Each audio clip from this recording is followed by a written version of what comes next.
Assalamualaikum warahmatullahi wabarakatuh. Berikut akan dibacakan kisah Tuan Guru Haji Ahmad Tretetet. Sebagian besar kisah ini ditulis oleh Buyung Sultan Muhlis. Menyebut nama Datuk Syekh Tuan Guru Haji Ahmad Tretetet bin Tuan Guru Haji Umar Kelayu. Maka masyarakat di Pulau Lombok kembali mengingat kisah yang melegenda tentang tokoh kontroversial yang sangat disegani di kalangan ulama selombok. Sosok penuh misteri, menanamkan nilai-nilai keislaman dengan cara yang tak biasa. Ahmad Tretetet, Tuan Guru populer sepanjang masa, Tuan Guru tanpa pesantren. 50-an tahun yang lalu, Sri Enciu sedang berjalan menyusuri lorong kompleks Cemara, Monjok, Mataram, di siang hari berudara gerah. Gadis 13 tahun itu melangkah terburu-buru, hendak membeli sesuatu yang dipesan ibunya. Belum sampai di tempat tujuan, ia dihadang sesosok laki-laki berpakaian serba putih bersorban serba kumal. Betapa kagetnya Sri, saat menyadari laki-laki tua di depannya adalah seseorang yang menjadi momok di kampungnya, di Cemara, yang mayoritas dihuni masyarakat umat Hindu, pendatang dari Bali. Meski lelaki itu menampakkan wajah ramah, malah dengan sikap dan tingkah laku yang unik dan jenaka, tak membuat Sri berkurang keterkejutannya. Wajahnya semakin pucat, walaupun sebelumnya ia tak pernah bertemu. Tetapi Sri tahu pasti, bahwa lelaki tua di hadapannya adalah Haji Ahmad Tretetet. Ahmad Tretetet adalah sosok yang sering menjadi bahan pembicaraan di kalangan remaja wanita. Desas-desus beredar, laki-laki itu gemar mengganggu dan menjahili anak-anak perempuan. Saya begitu takutnya saat itu, sampai gemetar. Apalagi beliau terus menatap saya, dan senyum lucu tetap tak lepas dari bibirnya yang selalu mengunyah sirih. Tutur Sri Enciu, wanita pensiunan pejabat di Biro Keuangan Pemprov Nusa Tenggara Barat, di kediamannya di Mataram. Sri ingin berbalik dan berlari meninggalkan orang yang menghadangnya. Tetapi, kakinya terasa sangat berat seolah dipasak ke bumi. Ia tak bisa menolak ketika Ahmad Tretetet menggamit lengannya, mengajak berjalan mengikutinya. "Kamu ikut saya," kata Ahmad Tretetet saat itu, seperti diceritakan Sri Enciu. Tak lama berjalan, mereka sampai di sebuah kompleks pertokoan. Ahmad Tretetet meminta Sri berhenti. Di emper sebuah toko, mereka duduk sejenak. Ahmad Tretetet terkantuk-kantuk sambil tetap mengunyah sirih yang selalu tersedia dalam tas kain warna putih yang juga kumal, lalu merebahkan diri di lantai. Sri tetap duduk di sebelah kaki Ahmad yang tengah berbaring. Tiba-tiba lelaki tua itu memiringkan badan, menatap tajam ke wajah Sri. "Kamu jadi pengikut saya," ucapnya tegas. Di pikiran Sri yang masih tegang dengan kekagetannya sejak awal bertemu, tak mengerti apa maksud ucapan Ahmad Tretetet. Tak lama Sri dipersilakan pulang. "Yaitu, saya hanya diminta mengikutinya." Setelah sampai di emper itu, beliau hanya bilang saya jadi pengikutnya, ungkap Sri mengenang peristiwa menegangkan itu. Belasan tahun kemudian, Sri Enciu menemukan makna di balik ucapan Ahmad Tretetet, ketika ia dinikahi oleh Helmi Hasan, seorang pemuda dari Kelurahan Banjar, Ampenan.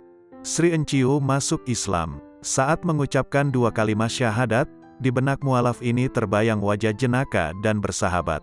Wajah polos seorang tokoh besar, ulama harismatik bernama lengkap Datuk Syekh Tuan Guru Haji Ahmad Tretetet bin Tuan Guru Haji Umar Kelayu. Rupanya, itulah makna kata-kata beliau. Dan benar, saya benar-benar menjadi pengikut beliau. Pengikut agama dan ajaran-ajaran Islam yang rahmatan lil alamin, ujar Sri Enciu. Tuan Guru Tretetet, gelar Tretetet itu, konon disematkan padanya karena beliau gemar tertawa, dan suara tawa beliau serupa itu. Beliau adalah seorang waliullah, kekasih Allah, murabi mursyid tanpa murid, Tuan Guru tanpa pesantren. Tuan Guru Tretetet adalah pejalan kaki, kerap melintasi desa-desa sepulau Lombok. Setiap beliau melewati suatu desa, pekerjaan beliau ada 3. 1. Mendidik masyarakat lewat obrolan santai. 2. Menyapa anak-anak kecil dan mendoakan mereka. 3. Meminta sedekah pada orang-orang kaya untuk disalurkan pada kaum papa. Tuan Guru Tretetet dikenal dengan reputasinya membuat rumah-rumah orang kaya terbakar. Orang kaya medit maksudnya, yakni mereka yang menolak menyerahkan sedekah yang dimintai Tuan Guru Tretetet untuk disalurkan pada kaum papa. Tapi bukan beliau yang membakarnya, rumah mereka terbakar sendiri. Beliau tidak pernah butuh uang, beliau sudah selesai dengan dunia. Tapi di saku jubahnya seperti selalu ada uang. Bila ada yang datang mengeluhkan hutang, beliau akan merogoh saku dan mengeluarkan uang sejumlah persis yang dibutuhkan orang yang berhutang. Tapi kita tidak bisa mengarang kesusahan di depan beliau, sebab beliau tahu. Kutebarak sik nenek, saya diberitahu Allah, katanya. Saking dekatnya Tuan Guru Tretetet dengan Allah, ada hadis qudsi yang berlaku untuk beliau. Barang siapa yang kupilih sebagai kekasih, maka aku menjadi mata baginya untuk melihat, dan kaki baginya untuk melangkah, dan seterusnya. Banyak saksi yang melihat beliau berada di suatu kabupaten dan dalam tempo yang tidak logis berpindah ke kabupaten lain. Bagi beliau, tidak ada yang jauh di bumi Allah, jarak dilipatkan Allah untuknya. Beliau sangat yakin Allah Maha Pemurah, takkan membiarkannya kesusahan. Tentu, itu jenis keyakinan yang bukan cuma di lidah. Ketika beliau meninggal, banyak beras diantar ke rumah beliau. Warga terhenyak karena di tiap butir beras terdapat ukiran asma Allah. Bahkan butir beras hormat pada beliau. Sebab, jangankan makan, apapun yang beliau lakukan nama Allah turut serta. Berdiri, Allah. Berjalan, Allah. Tidak ada yang tidak Allah. Semuanya Allah. Ada kisah paling legendaris tentang Tuan Guru Tretetet. Tersebutlah seorang buruh tani asal Dasan Gres, Lombok Timur. Ia ingin sekali melihat menemui Ka'bah. Majikannya sendiri, asal Poh Gading, akan berangkat haji lagi tahun ini. Dengan penghasilan sebagai buruh, mungkin 100 tahun lagi ia bisa pergi haji. Tapi suatu hari, tanpa sengaja ia bertemu Tuan Guru Tretetet di jalan. Tiba-tiba Tuan Guru berseru dan menunjuk mukanya. Haji kamu, haji. Allah, si buruh ternganga, tapi Tuan Guru bahkan memintanya roah, selamatan. Dalam keadaan ragu luar biasa, ia memberitahu istri dan timbullah kepanikan. Bagaimana mau roah, selamatan, kalau untuk makan besok siang saja tidak ada? Tapi mereka memutuskan untuk tetap mengundang keluarga dan tetangga, sambil menahan malu. Esok paginya, Tuan Guru datang bersama beberapa orang yang membawa sapi, beras, dan lain-lain. Gorok sapi ini, gorok. Haji kamu, Allah. Kemudian beliau pergi. Si buruh mengundang lebih banyak orang lagi. Berbilang waktu setelah majikannya berangkat ke Mekah, si buruh masih di desa. Gunjingan sudah menyebar. Menertawainya, menyebutnya mulai sakit jiwa karena terobsesi naik haji tapi tidak sadar diri sebagai orang miskin. Tapi saat putus asa hampir menguasai sepenuhnya, Tuan Guru muncul di muka rumahnya dan memenuhi janji. Berangkat kamu, Allah. Si buruh tidak lantas gembira karena oleh Tuan Guru, ia malah dibawa ke kebun singkong. Si buruh pasrah, terutama ketika Tuan Guru menyuruhnya tidur di gubuk. Si buruh memejamkan mata, patuh dan tidur. Ketika terjaga, entah bagaimana ia sudah berada di kota suci Mekah. Si buruh melongo. Untuk memastikan dirinya tidak bermimpi, si buruh meminta izin Tuan Guru untuk mencari majikannya. Tuan Guru Tretetet menunjukkan tempat majikannya, tapi ia sendiri enggan diketahui. Si buruh diminta untuk menjaga rahasia keberadaan Tuan Guru. Si buruh menyanggupi. Ketika disambangi buruhnya yang lapuk, giliran si majikan yang melongo. Kamu nih, inggih bapak, tetu kamu nih, ini betulan kamu. Tetungku bapak, betul, bapak. Saya kancem, kamu sama siapa? Ndekku kanggo becerite, saya ndak boleh cerita. Sebanyak 3 kali si buruh menemui majikannya. Ia sempat pula pamit pada si majikan setelah lunas seluruh proses haji. Si buruh pulang dengan proses yang sama, yakni tidur dan tiba-tiba sudah di kebun singkong saja. Tuan Guru Tretetet berseru riang ketika ia terbangun. Sekarang namamu Muhammad Soleh, terima hajimu, mabrur, Allah. Lantas, Muhammad Soleh diminta memakai jubah. Seumur-umur tidak pernah ia berjubah. Ketika pulang ke kampung, tetangga menertawainya. Semakin menjadi-jadilah gunjingan itu. Malu betul dia. Sampai akhirnya, ketika si majikan pulang ke Lombok dan mengadakan tasyakuran, si majikan menuturkan pertemuannya dengan si buruh di Mekah sebanyak 3 kali. Hebat, sang wali nenek Kancen Lalo. Hebat, mungkin dia pergi bersama Waliullah. Gegerlah orang-orang di kampung itu karena pengakuan si majikan tersebar. Di kemudian hari, si buruh bahkan dianggap sebagai Waliullah dan dipertuan gurukan dengan nama Tuan Guru Haji Muhammad Soleh.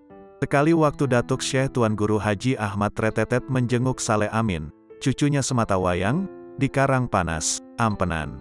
Tak pernah ia bertingkah aneh-aneh, apalagi menunjukkan berbagai kelebihan yang mencengangkan banyak orang.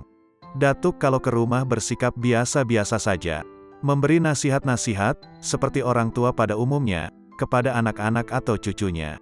Disuruh rajin salat, mengaji, dan sekolah, kata Saleh Amin di suatu malam. Adakah pengetahuan dan kelebihan yang dimilikinya diturunkan kepada sang cucu? Tidak ada sama sekali, bahkan sepotong ayat pun tidak ada. Hanya Datuk seringkali sambil bermain-main dengan saya.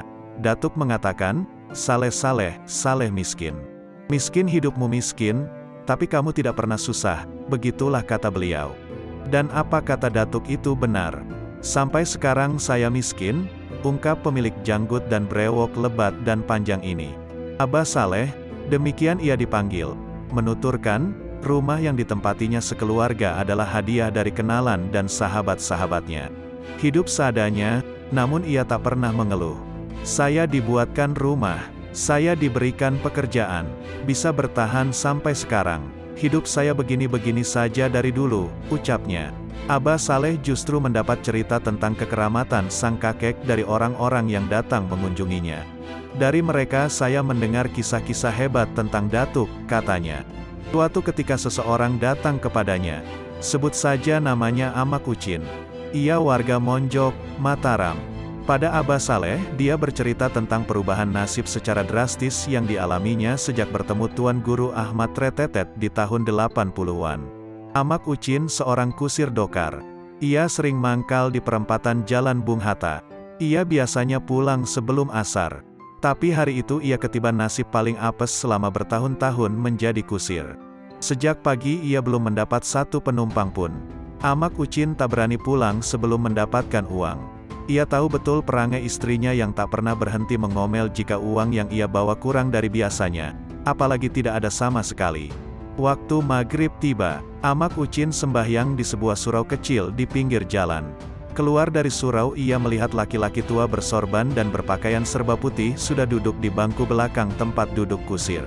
Dalam keremangan ia sempat melihat lelaki itu tersenyum-senyum seperti orang kurang waras. "Embe tipak tiang atong, tuak, kemana mau diantar, paman?" tanya Amak Ucin. Ia hanya mendengar jawaban singkat, "Lampak bae, jalan saja," ucap lelaki bersorban. Tali kekang kuda disentak. Dokar meluncur ke arah timur melintasi jalan menuju Majeluk. Sampai di perempatan Sindu, Amak Ucin kembali bertanya, "Lolos, belok kanan, kiri." "Empak bae," lagi-lagi jawaban pendek terdengar. Penumpang aneh, Amak Ucin merasa dipermainkan. Tetapi ia tak ada keinginan berdebat. Ia letih, ngantuk, dan lapar. Sejak pagi perutnya hanya terisi segelas kopi tubruk suguhan istrinya. Ia menguap. Dokar membelok ke kanan, terus lurus. Di sebuah pertigaan, Amak Ucin mengarahkan kuda belok kanan lagi.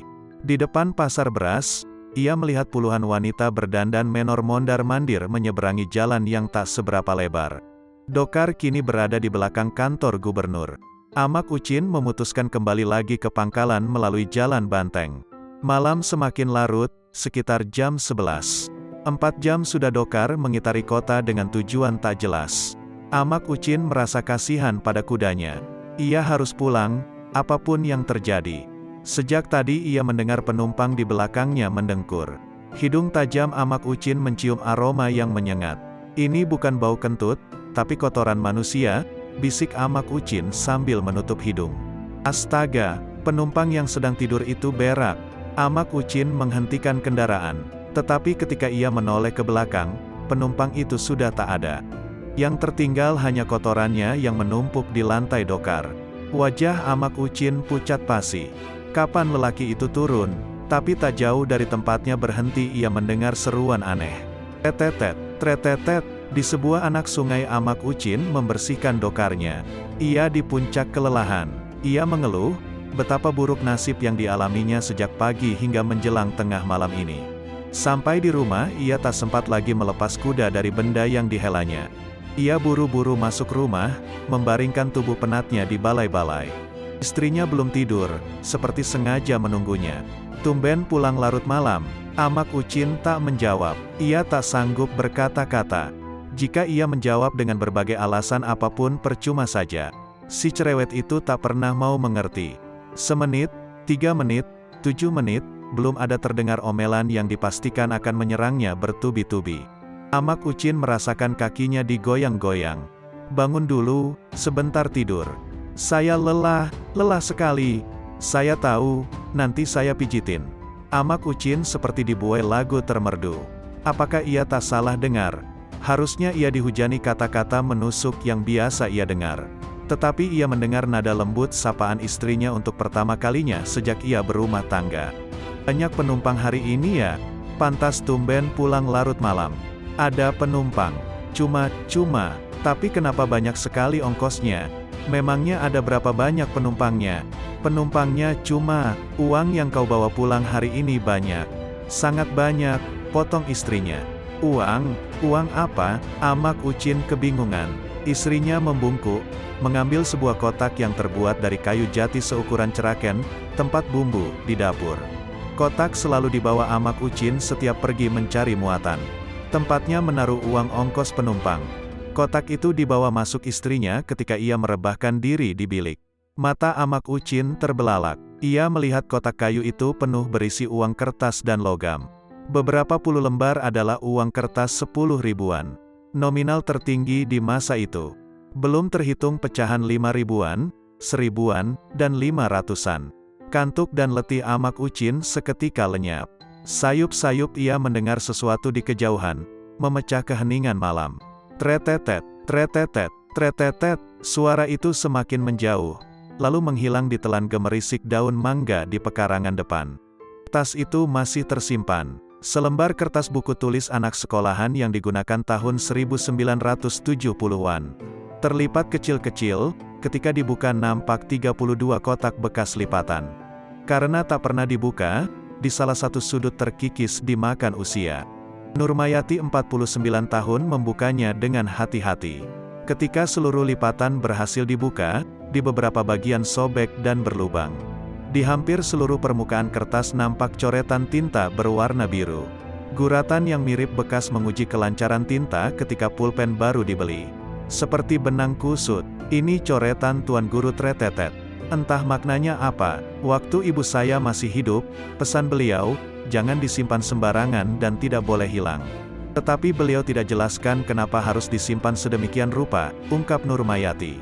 Kertas tersebut, kata Nurmayati, dulu berada di dalam bufet, bersama benda lain pemberian Datuk Syekh Tuan Guru Haji Ahmad Tretetet. Antara lain kitab Al-Quran berukuran lebih kecil daripada kotak rokok. Kitab lainnya bertuliskan huruf Arab berfigura tinta emas.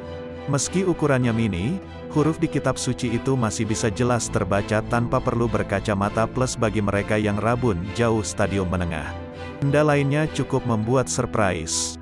Nurmayati ternyata menyimpan foto Ahmad Tretetet yang tak pernah termuat di media manapun. Inilah foto keempat sang tokoh yang berhasil diduplikasi. Potret berwarna itu tergantung di dinding kamarnya dalam figura seukuran 3R. Walau bercak di beberapa bagian lantaran sekian lama menempel di kaca figura, wajah Ahmad Tretetet nampak cukup jelas. Berbeda dengan 3 foto yang dipublikasi sebelumnya, raut wajah dalam potret close-up putra Al-Makfurlah Tuan Guru Haji Umar Kelayu ini terlihat lebih muda. Mendiang ayah Nurmayati, Haji Husin, dulu bekas kepala desa Selagalas, Cakranegara, Semasih Mataram berada dalam wilayah administrasi Kabupaten Lombok Barat. Bapak saya bersahabat dengan Tuan Guru Tretetet. Tuan Guru sering datang ke rumah, tuturnya. Ia juga beberapa kali diajak ibunya, Haja Amna, mengunjungi Ahmad Tretetet di Karangkelok, Monjok. Waktu itu saya baru masuk sekolah. Antrean begitu panjang, mereka yang ingin bertemu beliau. Mereka datang sejak sore, ujarnya. Ada bangunan kayu mirip kios di depan rumah tempat tinggal Ahmad Tretetet. Di bagian depan dinding terdapat lubang persegi mirip loket. Tuan Guru Tretetet ada di dalamnya. Hanya tangan beliau yang menjulur keluar, menyalami orang-orang yang datang, katanya. Silaturahmi itu hanya untuk datang bersalaman. Tidak ada dialog sama sekali. Orang-orang merasa lega setelah niatan sampai, bersentuhan tangan dengan tokoh yang benar-benar diyakini seorang wali. Antrean itu berakhir sampai hampir maghrib, jelas Nurmayati. Wal kertas berisi coretan seperti yang disimpan Nurmayati, pernah mengubah hidup seorang pedagang makanan keliling di Mataram. Dia diberikan datuk kertas itu. Dan dia begitu meyakininya, ungkap Saleh Amin, cucu Ahmad Retetet. Saif, panggil saja begitu, menceritakan kisahnya kepada Saleh pada suatu hari. Sejak coretan datuk itu dia dapatkan, mengaku dagangannya laris manis. Kertas itu dia taruh di dalam kantong bajunya, dan dibawanya jualan setiap hari, ucapnya. Sampai suatu ketika, tanpa Saif ketahui, istrinya mencuci baju yang berisi kertas bertuah tersebut. Saat ia berangkat berjualan, ia teringat azimat itu. Betapa terkejutnya ia ketika mendapatkan bajunya berada di tali jemuran. Ia rogoh sakunya, menemukan kertas yang sudah menggumpal, menyatu, tidak dapat diselamatkan lagi. Saif lemas, ia tak bersemangat pergi berjualan. Kertas itu benar-benar sugesti baginya. Ia berusaha menemui Ahmad Retetet, tetapi kertas coretan pengganti tidak pernah berhasil ia dapatkan lagi. Kehilangan lembar berisi guratan benang kusut itu baginya sebuah malapetaka, karena setelah itu keadaannya kembali morat-marit seperti semula. Masih tentang coretan magis, seorang WNI keturunan Tionghoa dari Jakarta berkunjung di tahun 1983. Ia memperkenalkan diri bernama Chong. Saya yang terima dia sebelum bertemu Wak Ahmad Retetet, di Karangkelok, kata Muhammad Iqbal, keluarga dekat Ahmad Retetet, ketika ditemui di Kelayu Utara, Selong, Lombok Timur. Menurut Iqbal, Chong mengaku usahanya bangkrut. Dalam keputusasaan,nya ia mendapat petunjuk dari beberapa kali mimpi yang sama. Mimpinya itu memintanya datang ke Lombok menemui seseorang. Awalnya ia menemui Maulana Syekh Tuan Guru Haji Zainuddin Abdul Majid di Pancor, Lombok Timur, tutur Iqbal. Setelah sempat mendengar penuturan Chong, Maulana Syekh mengatakan bukan dirinya yang ditemui berdasarkan isyarat mimpinya itu, tapi seorang tokoh bernama Tuan Guru Haji Ahmad Retetet. Saya sampaikan keterangan Pak Chong kepada Wak. Wak minta kertas dan pulpen, lalu menggurat-gurat sesuatu di atas kertas. Lanjut lelaki yang sering menemani Ahmad Retetet di rumah ataupun ketika bepergian. Pria Tionghoa itu kebingungan setelah menerima lembar kertas penuh coretan yang tak dimengertinya sama sekali. Tidak seperti harapannya memperoleh petunjuk keluar dari masalah yang dihadapinya. Dia bingung. Lalu saya bilang, memang begitu biasanya. Boleh percaya, boleh tidak. Silakan bawa kertas ini kalau merasa yakin, ujar Iqbal yang saat itu masih berstatus mahasiswa. Dengan ragu, Chong pamit kembali ke Jakarta. Tak sampai seminggu Chong kembali lagi. Kali ini ia tak sendiri, tapi datang sekeluarga. Ia menyerahkan uang cukup banyak. Tetapi menolaknya. Wak bilang tidak membutuhkannya. Serahkan saja uang itu kepada anak-anak yatim piatu dan orang-orang miskin, ucapnya lagi. Saat Chong menceritakan sekembalinya ke Jakarta ia tiba-tiba mendapatkan suntikan modal untuk memulihkan usahanya dari seorang kerabatnya di Cina, Iqbal tidak terlalu menanggapinya. Kisah orang-orang yang mendapat keberuntungan setelah bertemu pamannya, sudah demikian sering ia dengar. Ada yang membuat Iqbal benar-benar terperangah. Keluarga Tionghoa itu memeluk Islam sejak Chong pertama kali bertemu Ahmad Retetet. Sejak kembali setelah ia menerima kertas coretan dengan penuh keraguan.